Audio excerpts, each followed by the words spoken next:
Okay, ladies and gentlemen, it is very sad. I came today with the saddest news. This is from Norbert Mao. He confirmed it. He said this is uncanny.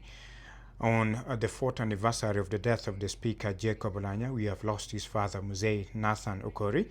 I've just got the sad news from his family that 2 days ago he was rushed to Lacho with respiratory complication, and today he died. Sad. That's the saddest news that we will live with today.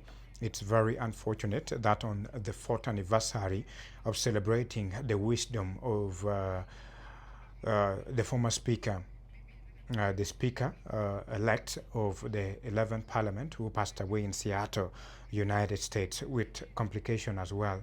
He died, and today, on the fourth anniversary, we had the passing of his father, Mzee Nathan Okori. It's the news that we do not want to listen to, but at this moment, it's the time that we really need to sit down and reflect and, of course, comfort the bereaved family, condole with them. It is the saddest news that we have had today, and it's just sad. It's a dark day in Acholi. It's a dark day for the bereaved family. I can confirm to you that it is true. We lost Mzee Okori. May he so rest in eternal peace. Amen.